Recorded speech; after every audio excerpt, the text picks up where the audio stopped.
OMG!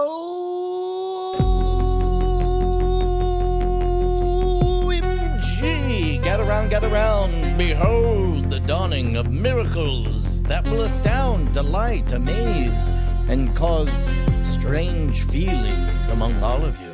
I present to you a thing you never thought you would see, a think piece being premiered live for your amusement, bemusement, confusement, an amusement park ride. Hey, Dubs, congratulations. You are the big winner. You are here first.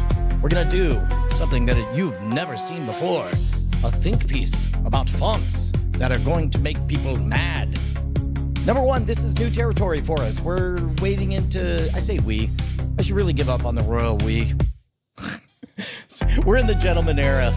I did a think piece. I meant to just write down, there we go. I meant to just write down some thoughts about AI. And because I like to speak and think in strange circular metaphors that obliquely reference the thing that I'm trying to say, I ended up doing exactly that. Hey, 77 man 77. I hope you're, congratulations. I think you're here on a special day. This is, I was just saying to everyone, this is the first time ever I've put a think piece that I put together for the Modern Rogue. The closest we got before was I wanted to test whether or not it was possible to bridge the gap of thinky piece stuff. Oh man, I'm gonna stop that. That song will make sense later. I wanted to see Jason Murphy. We all love Jason Murphy, but he wanted to do other things, and we are rising to the task of moving forward and having and embarking on the third chapter, guys. I don't know. You guys have seen me try on some of these thoughts for size, but now that I know how to make content quickly, this is a test that I'm about to launch a thing. Number one, if you just got here, yes, I'm launching a think piece about fonts that looks like an action movie that will legit make people angry. I want you to remember this called shot, this moment. It was 3:01 p.m. Central Time on June 15th, 2025, when Brian Brushwood promised you that the Modern Rogue was beginning a new phase in which, and it was going to begin with a cinematic movie-like think piece about fonts that legit will cause at least some people to write in the comments, I'm going to speak coarsely, curse language incoming. Yo, you know what? Actually, I'll be a gentleman about it. Yo, F this channel. This channel used to be good when it was about blowing stuff up. Now it's fonts that are on the wrong side of history. I know it sounds like I'm building this up too much, and it can't possibly be this way. Yeah, no, I think I'm going to deliver the goods. So Shiny J, there's one thing that, oh, by the way, hello, Jake. Hello, Shiny J. Something that you have to get used to if you're going to have the audacity to make anything and put yourself out there is, and this is hard, it's really hard, is what I think of as the Saturday Night Live problem. Metaphors incoming. Hands up in the chat. Make some noise in the chat if you're familiar with Quantum Leap. And I swear, all of this is going to land. If you just got here, things you missed, dawn of a new era, cinematic think piece about fonts that legit are going to make people mad, taking a brief sojourn explaining the Saturday Night Live problem in terms of Quantum Leap. Hands up if you guys know what Quantum Leap is. Okay, there we go. Shiny J there. Okay. Quantum Leap, time travel, fixing the past show, had its own set of rules. Its set of rules, Sam Beckett could only travel. Does anybody know the window? I feel like Ben Stein. Another we're now 8 deep. We're now 8 deep. Ben Stein in Ferris Bueller's Day Off saying, anyone? Does anybody know the rules for Quantum Leap? John Blackburn says he loves Quantum Leap, so I'm assuming that's a yes. If that's a yes, hopefully, by the way, Shouts out to anybody clicking that emoji button. That is fun. This is a new flavor of performance that I'm giving. And if you're here for it, I'm here for it. But we're all holding our breath, hoping that John Blackburn in the chat is going to correctly come up with the rules for Quantum Leap. If he does, then I could collapse multiple concurrent threads. We're 8 deep right now. Shiny J says, same with sliders having certain rules. He can't remember the Quantum Leap rules, though, sadly. I'm going to assume John Blackburn is furiously typing. So I'm also going to assume that John Blackburn knows the rules. The rules for time travel in Quantum Leap is that Sam Beckett goes back in time, but it's only within the realm of his lifetime. The very first episode, he goes back to the day he was born, I think in 1940-something. Could be wrong about that. But so then he fixes whatever the problem is and then teleports to another random moment in time, but it has to be, you know, somewhere between when he was born and when he started going back in time to right wrongs. I swear this is all going to pay off. There's a lot of threads. I hope you're keeping track of all of them. One of the tropes in Quantum Leap was he always had to figure out what time he was in and try to blend in with the locals. That meant a lot of things that were antiquated, that he was out of touch with. Sometimes it was jargon or slang or whatever. But I legit, Kid Brian, put invested thought into this. Oh, if I ever start quantum leaping, how will I always blend in? Now okay, so Quantum Leap is closed. Now we're on to Saturday Night Live. 3 things happened in 1975. 1, Brian Brushwood was born. 2, Saturday Night Live premiered. And 3, Penn and Teller was formed. They're having a big 50th anniversary this year that allegedly has them performing at the same street Renaissance fair where they originally got their start.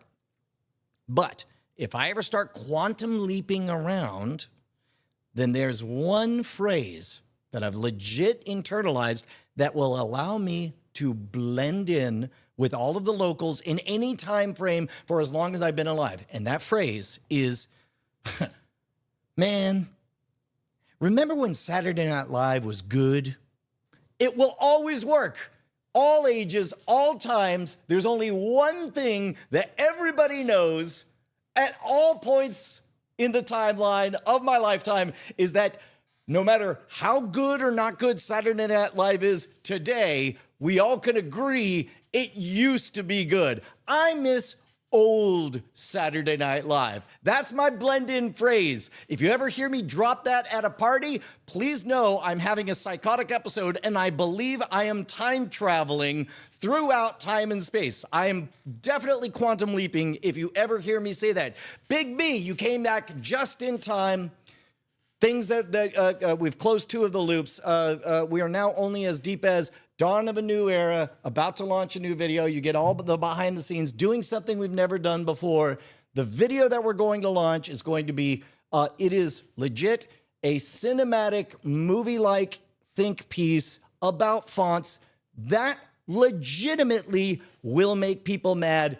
And I am steeling myself emotionally for the bracing of comments of people marking this as a dividing moment. A dividing moment. To some people, they're about to live in the reality. This, today, is the day the real modern rogue died. But, as was prompted by Jake and Shiny J was the one who said, I missed Scam School.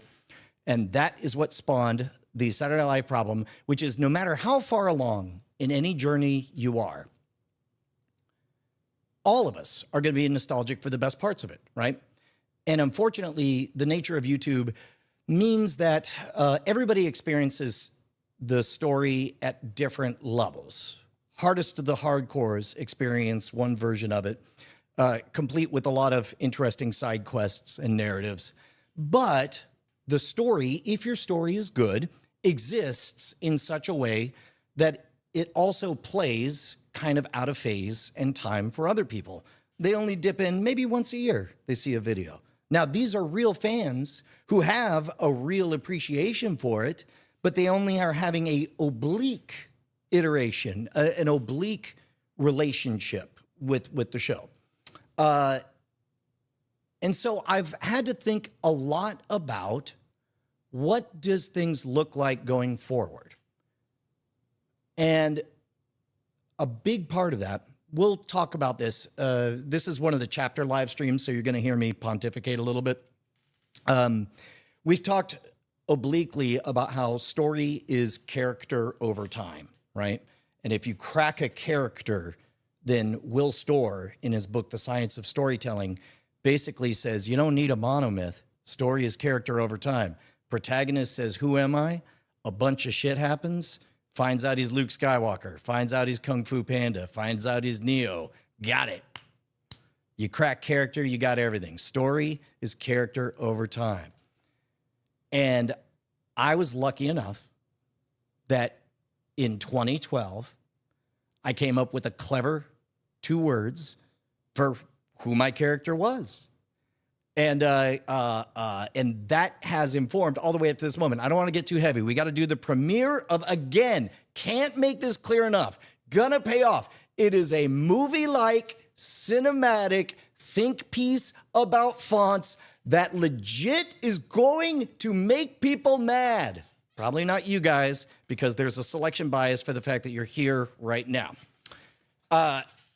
So that phrase was Modern Rogue. In 2012, graduated high school, went to college, was lucky enough to get an honors program where my senior thesis was a magic show. I did a couple of years at Dell, and then they gave me a raise. If you haven't heard the story, the story goes, they gave me a raise and it terrified me. It caused me to think, oh shit, if they do this again, I'm gonna be stuck doing this for the rest of my life. This is how you end up trapped, is the money just gets too good to walk away. So, and I also that same month did a gig where somebody who also had a background in the variety arts, in magic. He grew up around the circus, so he knew all the tricks. It was a corporate gig for a company called PC Order, I believe. Yeah, PC Order, and it was on a boat. So I'm on a boat, big boat, doing my 25-minute magic show, hammering nails in my nose and stuff, doing mind-reading tricks. And people were amazed up in the front 2 or 3 rows. And some people would immediately run to the back where this dude was holding court. And basically, he would just tell everyone how all my tricks were done.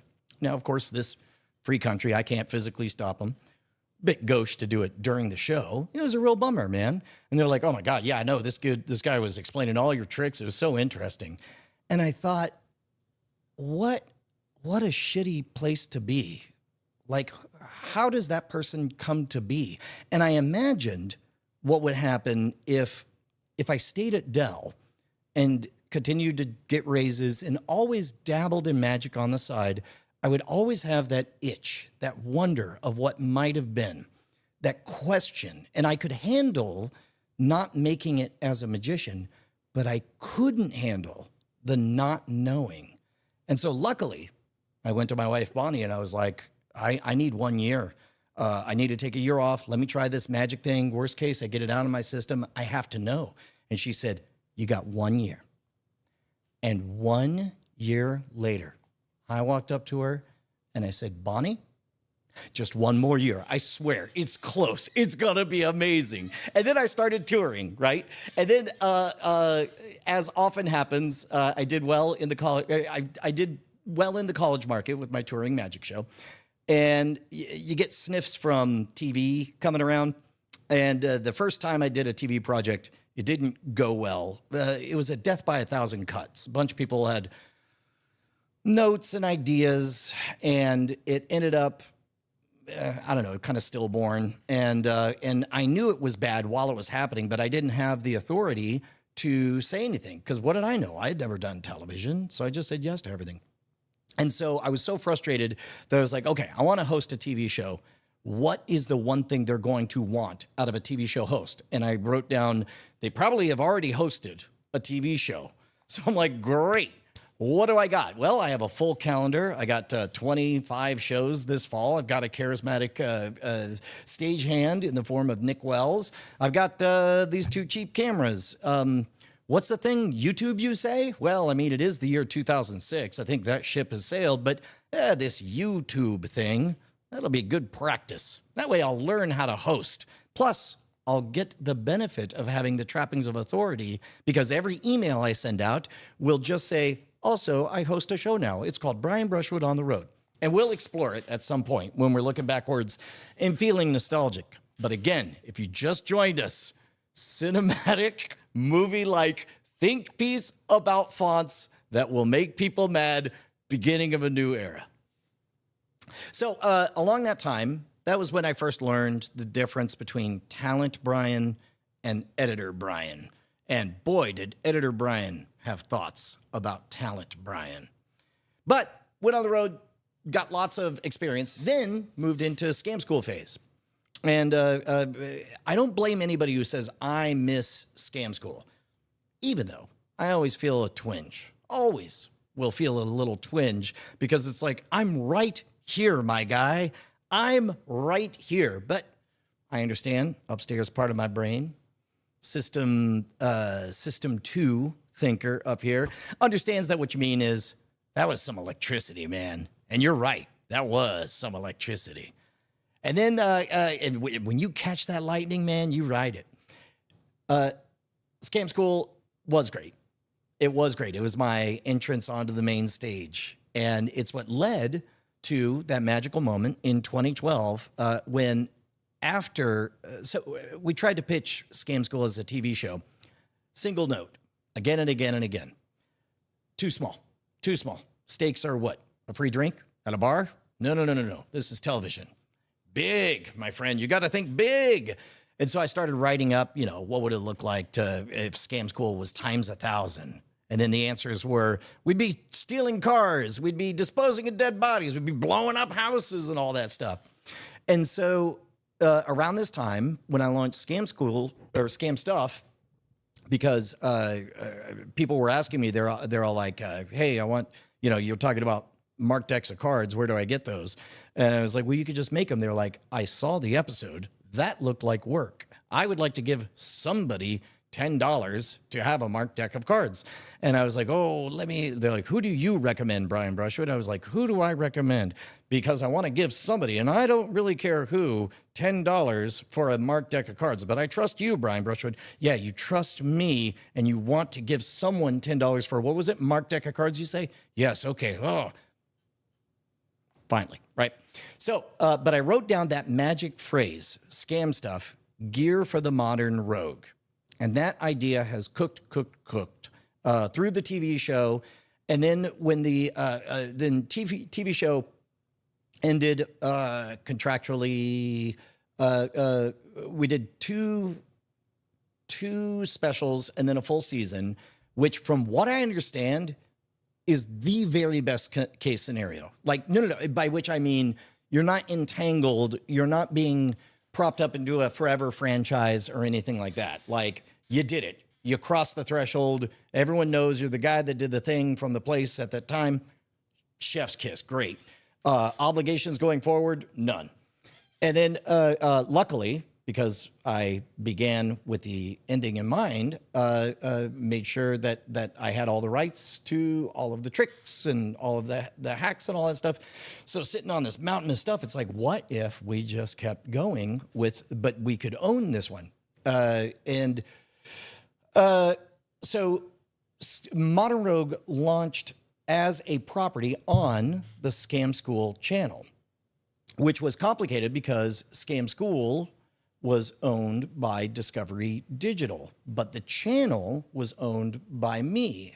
And there was an awkward moment where it's like, well, we got two different properties. And so we did the difficult thing, did the hard thing, because spent a fair bit really agonizing about, why can't we all agree? What's up?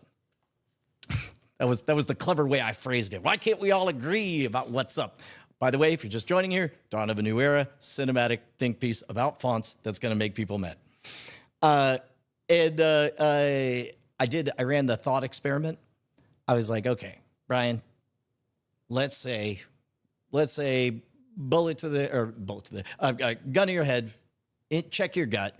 what happens if you get a cease and desist saying never ever post a Mono video on the Scam School channel? All the lawyers on the planet are going to come at you. I was like, well, I would just move it to another one. Great. Okay. Alternate reality. Brian, what if you got a certificate?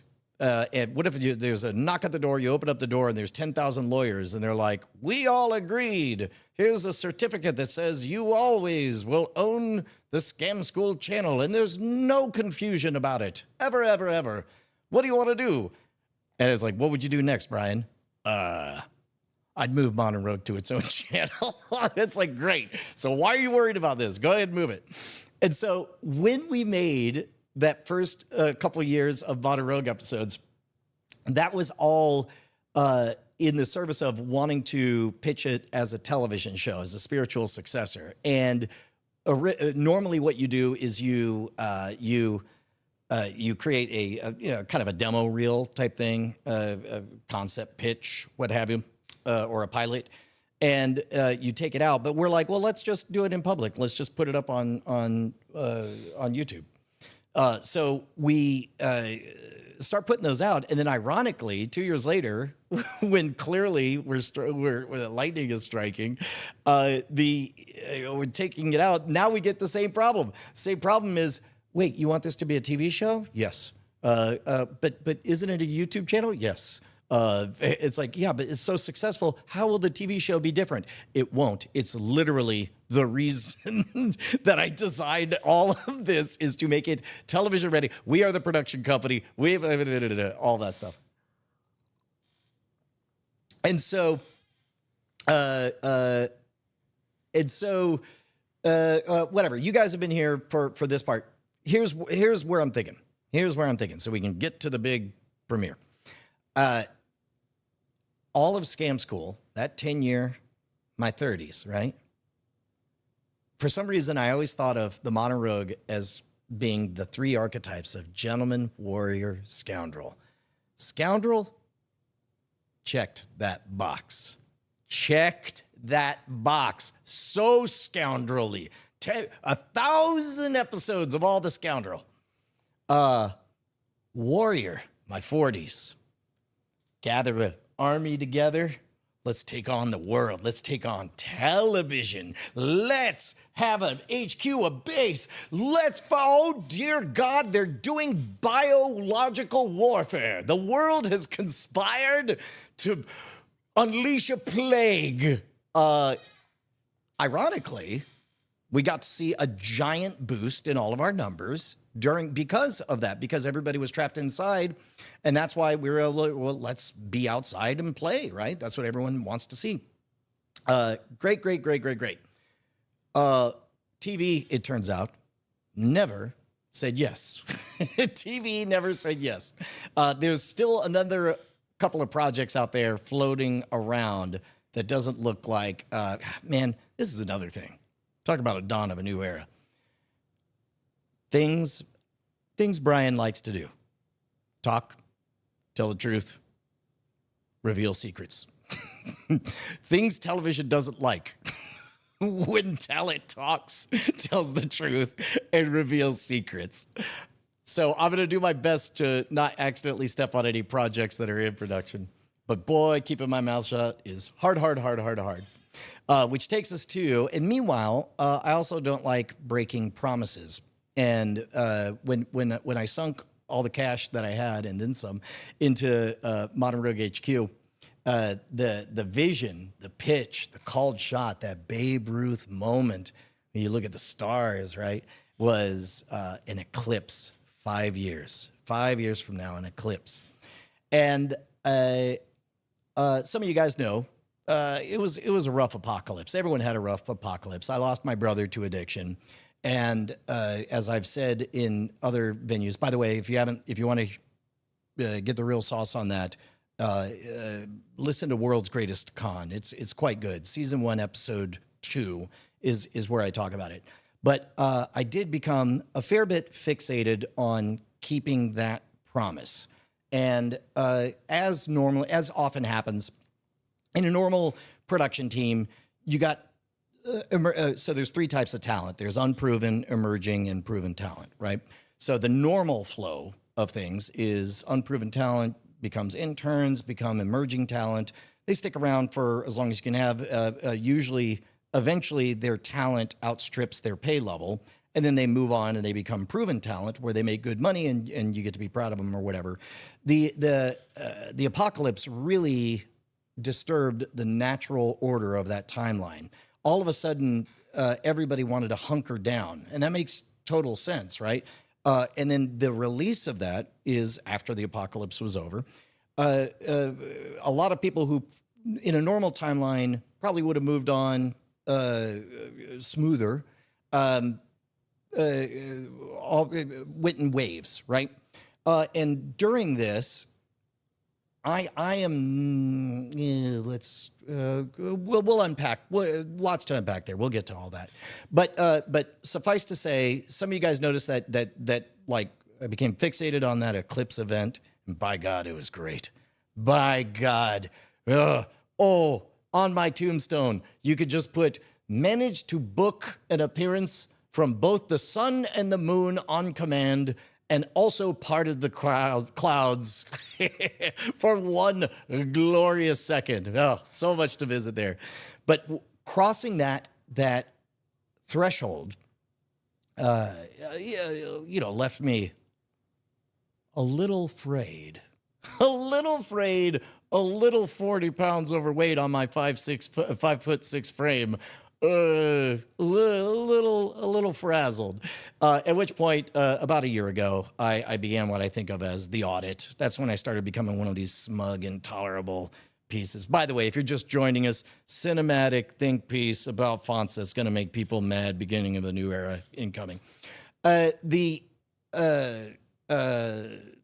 audit, because everything I do, and this is a big part of what this being an independent creator class is that we're doing in a week and a half. It's going to be really great. You'll be able to see some segments of it.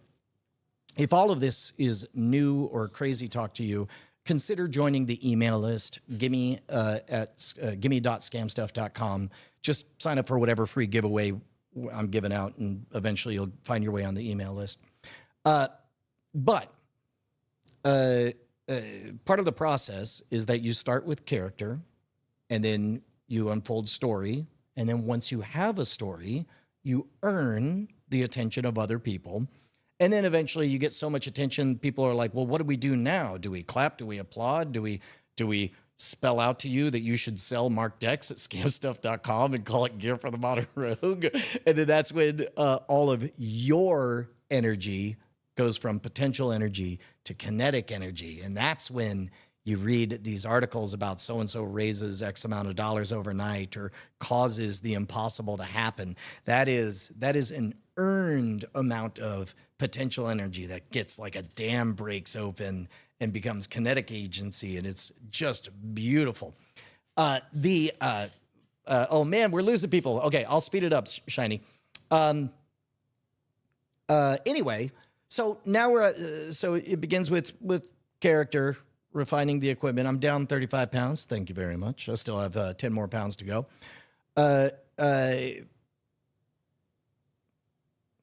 There's a moment in the Joseph Campbellian monomyth where the hero, the protagonist, refuses the call to adventure.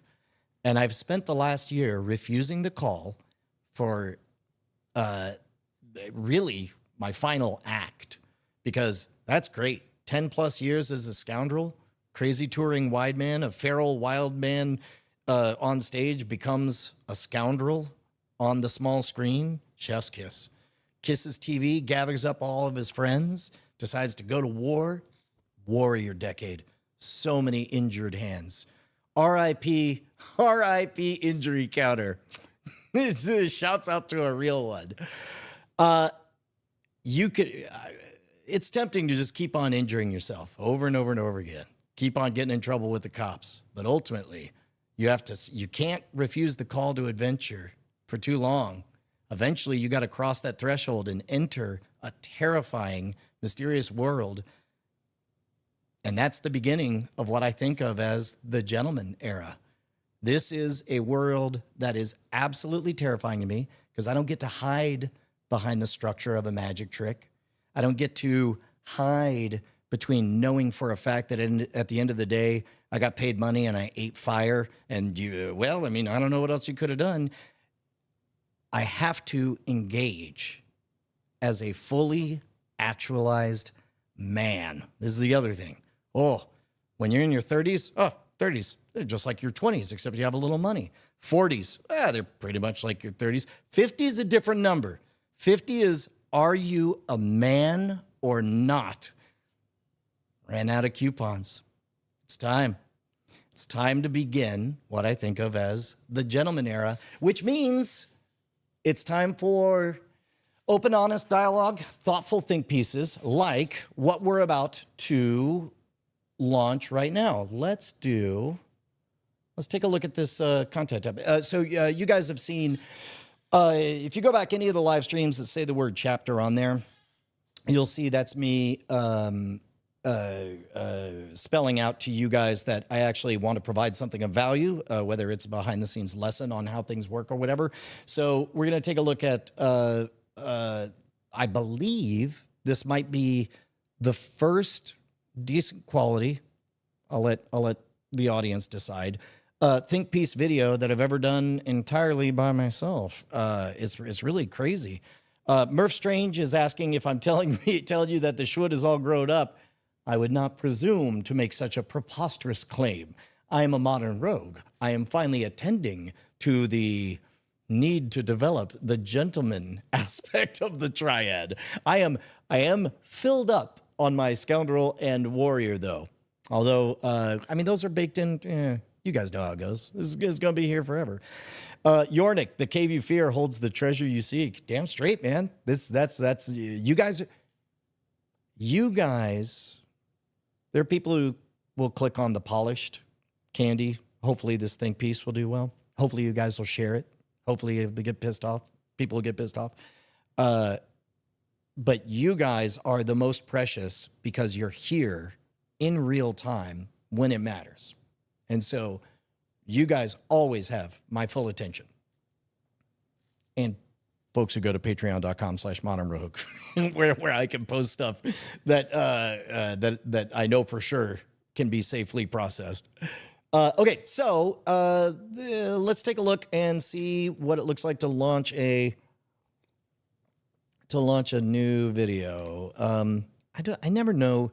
Is there any security things that I should worry about when I show screens like that? That's something I don't know. Okay, so let's look at content. First of all, we have another build episode right around the corner. You guys are going to dig that a lot. Do you guys want a little preview? A little preview of this? This opening is grand. This will be coming later this week, but this opening is fantastic. Here you go. You seemed very confident. I was very confident. Yeah, go ahead and light it. Okay, closer. It's all science.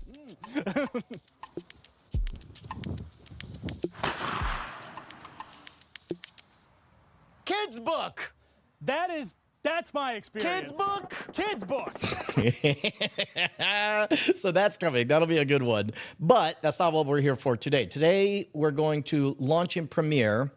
I think I did this once before where the live stream will continue to be the live stream.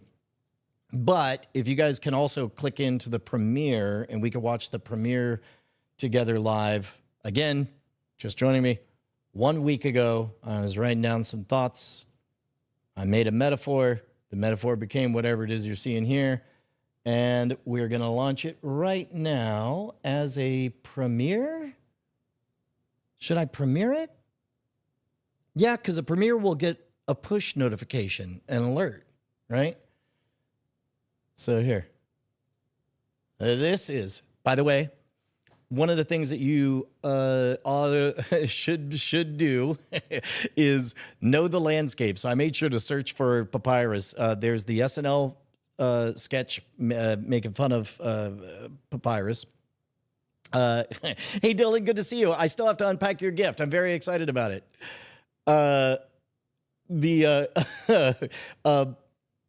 oh, sorry. Papyrus is also an Undertale thing. There's a whole subcategory of this. This will be the only video of its class that's like this. Was that volume okay when you guys saw that, by the way? Let's go to public, set as instant premiere. We're all going to watch this together. If you guys are crazy, you can mute one of the streams and we can all watch this together. Great.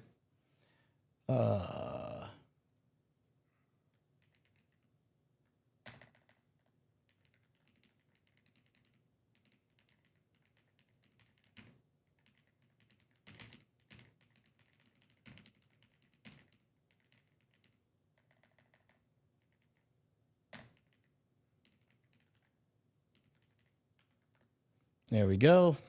For real. Oh, there we go. Okay. Let's pin this up to the top.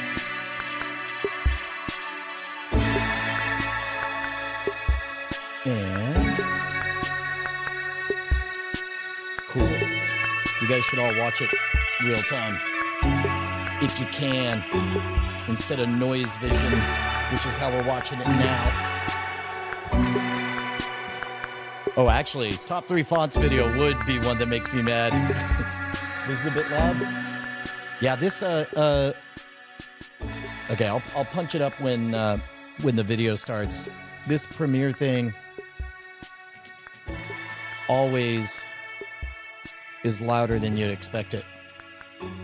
So one of the things that I did was, it would be pretty jarring for a Modern Rogue video to just start with Brian saying, "Hey guys, I had a thought." So you're going to see 30 seconds of me trying to figure out what is some definite on-brand Modern Rogue shit that also will get people thinking of where my head's at, so that hopefully we can lead into the thinky piece part without anybody freaking out. Also, you are going to legit learn some stuff about Papyrus. But mainly, I'm hoping that I coined the next spam. Like at some point, people didn't have a word for a bunch of emails that they didn't really want. Then somebody said spam, and they're like, that works, and it took off. I'm proposing the word papyrus, but I'm never saying it, so you guys know. I'll know it works if in 30 years, somebody casually is talking about papyrus. All right, here we go.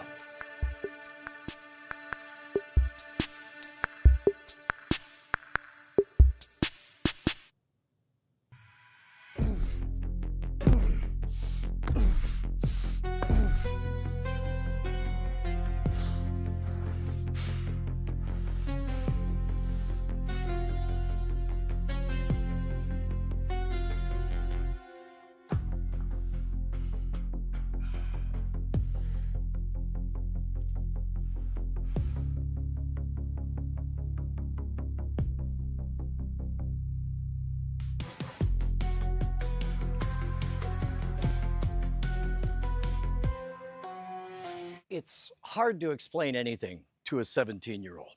Least of all, artists have nothing to fear from AI. At 17, the words, "but we've seen all this before," I mean, they can't mean anything to you. At 17, you don't know that Kurt Vonnegut was heartbroken the first time some kid showed him that he could compose a symphony on a computer. He was pissed. At 17, you haven't even read Slaughterhouse-Five. What 17-year-old can wrap their mind around the idea that over 100 years ago, musicians knew that they'd be out of work thanks to Edison's wax cylinders? Who would hire a symphony if you could have wax tubes perform for you? And what 17-year-old would know that those same musicians would come to depend on those record sales, that they would be outraged, that their music was being broadcast for free, I tell you, over the FM airwaves? Sure, I'm getting a bunch of this wrong, but I think you take my meaning. No 17-year-old wants to hear about how musicians lost their freaking minds over MP3s right before they turned around and fell in love with it. Thank you, iTunes. 99 cents a track, are you kidding me? Then for a hot minute, it was Spotify. up until people started touring all the time, thanks to that amazing tour promotion engine. I'm just here to say all of this has happened before. I ain't here to ask you to pick a side. Hell, there are no sides. There's only a new technology that's making it easy for a lot of fakers to try to make it in the art world. And you are right to be worried about corporate manipulation, about propaganda. Most of all, you should be worried about lazy art. But guess what? Spoiler alert, the good guys win. All the fakers get found out. And it's all plain as day when you know the story of Papyrus, that most gloriously maligned of fonts. We're gonna time travel back to 1982. Interior, living room, day. A wood-paneled Zenith TV hums in the corner. A 7-year-old Brian Brushwood sits cross-legged in a brown shag carpet in his basement in Littleton, Colorado. Child Brian turns to the camera. In 1982, 3 perfect, best-in-class productions were launched. To this day, none has ever surpassed them.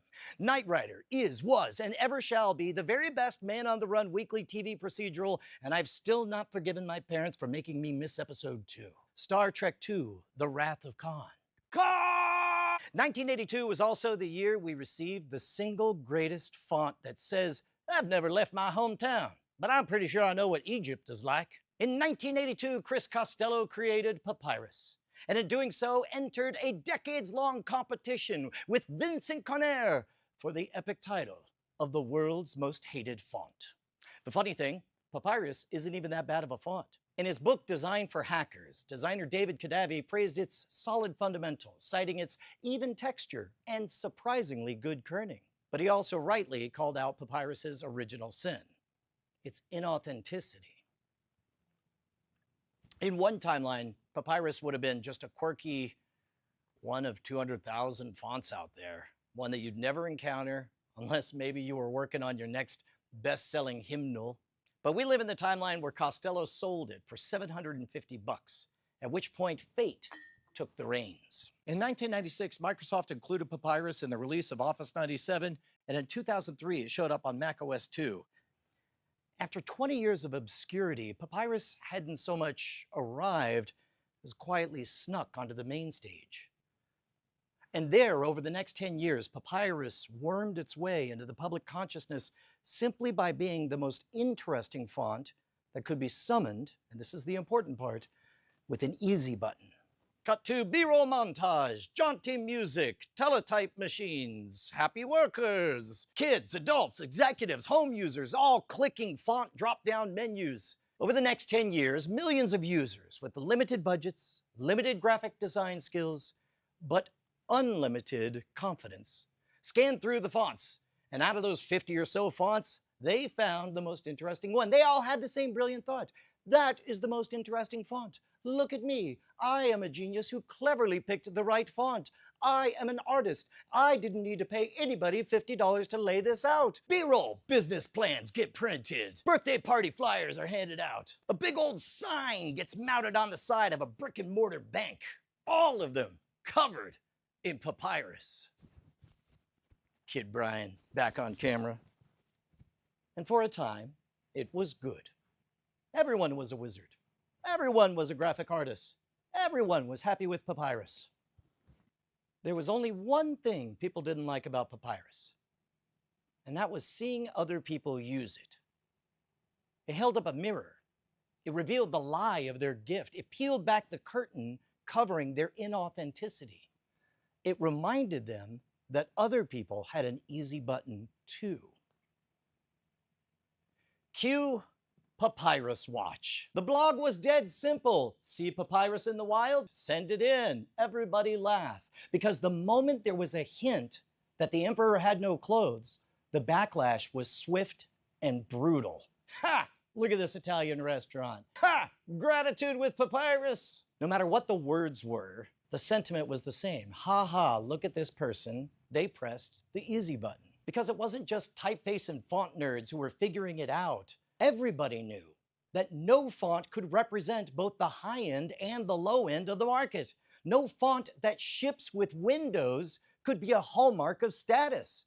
Everyone at all levels had gotten caught pressing the easy button. Even Hollywood. Cut 2. 2025, interior of a soundstage. Brian sits alone, surrounded by AI-powered robot cameras, reading from a teleprompter.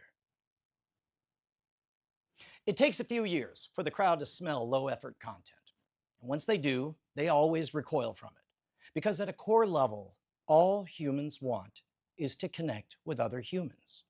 And nobody, and I mean nobody, is made happier when they realize that they were the sucker who fell for low-effort art.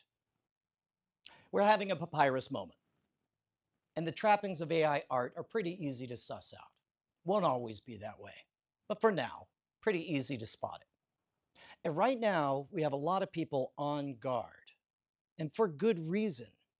Because just like it takes bravery to make any kind of art, it takes bravery to love any kind of art. None of us want to be the sucker. So this will be a time of a lot of experimentation. For my generation, this reeks of late 80s sampling culture, where, yeah, some people will just change the lyrics on someone else's song, but other people are mixing things together in ways that nobody saw coming. Think about just a few months ago. The very trappings that made for a high-quality, high-effort email now just reek of ChatGPT. I'll bet a lot of you guys don't even read it if it looks like it was made by a robot. So my suggestion, this is just person to person, artist to artist, is that Papyrus is a fine font, especially if you keep it internal. But when you put something out in the world, pay attention to what kind of papyrus tattoo you're giving yourself. That's a fancy way to say put your heart into everything you do. See, I get to be sentimental because we're entering the gentleman era and I'm 50 years old. Which brings me to the last part. It wouldn't kill you to be kind to other people. There's a big change coming. And a lot of people are going to have missteps. But when you're judging somebody's art, do this for me. Boil it down to one simple question. Is this high effort content or is this low effort content? Because I don't want you to judge me based on the font. I want you to judge me based on the effort.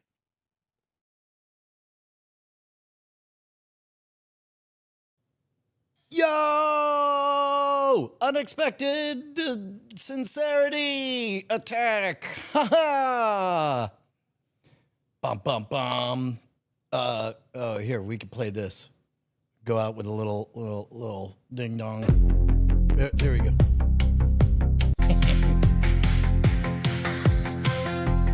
I think I delivered. I think I delivered on it. Hey, do me a favor, guys. Share this with people. You'll notice that I did a lot of dancing, and there's a lot of things I didn't say because there's a lot of arguments I don't want to have, but I think you guys know that there's a lot more nuanced depth to, like, start that conversation. You need to kind of define that arena. And, yeah, I'm hoping you guys dig it, and I hope I get to do a whole lot more of these. But I think that's all I wanted to say on the live stream. Watch for the build episode with me and Ryer. Ryer's in the chat. Thank you, Ryer. By the way, you look fabulous in the episode. It's coming together really, really nice. Man. Yeah. Well, I'll tell you what. You guys figure out where. I don't know where that belongs. I know that didn't belong inside of my head anymore. And so that's what I did this week. And hopefully it does well. So I get to do more. I guess that's pretty much it.